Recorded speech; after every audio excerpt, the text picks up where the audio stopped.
All right, guys, your man Unspoken Reviews back again with another video. And in case you have been living under a rock, the news has been revealed that our Jon Stewart for the new DCU has been revealed. And it is none other than Aaron Perry. And if you guys don't know who Aaron Perry is, if you guys have heard of the hit movie Rebel Ridge that came out on Netflix just a few weeks ago, then yes, that is who is going to be playing our new Jon Stewart for the foreseeable future. And I'm excited about it. And it's funny because fans were actually already calling it the moment the movie came out. Now, Rebel Ridge was not everybody's favorite movie, but hell, when it comes to Netflix films, I actually enjoyed it. I thought it was a pretty interesting movie.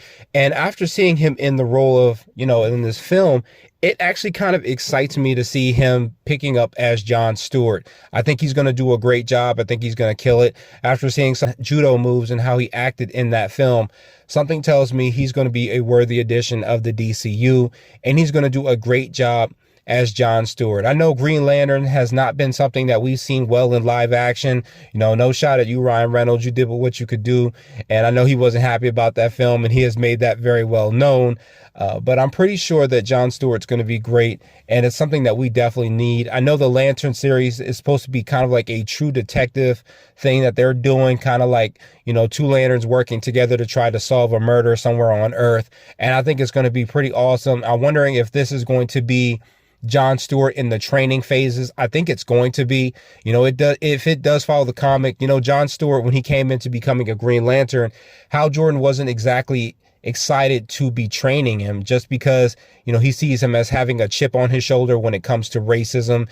And, especially since the way Jon Stewart was raised, growing up in a poverty type of neighborhood and having to deal with the struggles of that, but also seeing his mother do some great things for the community, he ended up becoming a U.S. Marine. And the Guardians actually follow his career with great promise ever since he was a child.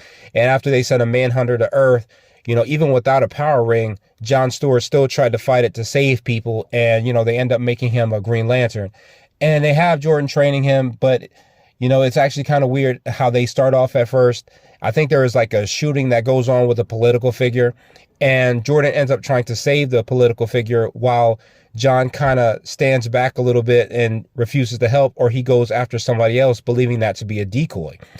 And it's a very interesting thing because Jordan berates Stewart for not helping. However, it's actually revealed that the political figure actually staged the shooting to further their political agenda rather than it actually being an actual crime. And this is something that Jon Stewart actually figures out.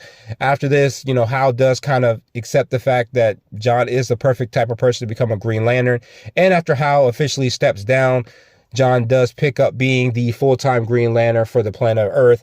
And I can't wait to see how they pull this off. I'm wondering if they're actually going to do this same thing with the Lantern series. It would be pretty cool watching a Jon Stewart kind of grow and become an actual full-time Green Lantern. I think that's something that we definitely need, is kind of like an origin story for each of the Justice League members. I do know James Gunn said that we're actually supposed to get the same type of Justice League that we would get from the Justice League animated series. If we do, that show is amazing. It would be pretty cool if we brought together the actual team. We already have Hawkgirl elsewhere. We actually have Superman coming together on his actual movie. And I know they have Guy Gardner in that actual same movie. So it's going to be pretty cool trying to see how they build together this Justice League and the way that the pieces are all coming together. I'm really kind of hoping this Justice League turns out really well. I know it's probably going to be some years until we actually see the team form. I don't mind that. I don't mind being 40-something years old and actually seeing the Justice League movie for the first time. It's something that needs to happen. I hope that Warner Brothers actually learns from their mistakes with the Snyderverse. Even though the Snyderverse did have its moments where it could be good, it was a rush thing. And one cannot deny that if they're going to do this right, it's going to take time. But either way, I'm still excited to see Aaron Perry come through as, Jon Stewart. I've actually followed a little bit of his work for the past couple months, especially seeing how he's worked out from the Men's Health on YouTube. I'll put the link in that video if you guys haven't watched it. Dude is massive. I actually took down some of his workouts and added them to my own in the gym. And yeah, he's definitely puts in the work for everything that he does. And actually finding out that he was picked from actually doing an audition for the role and not just picked from doing Rebel Ridge gives me a lot of faith that he's going to do a great job.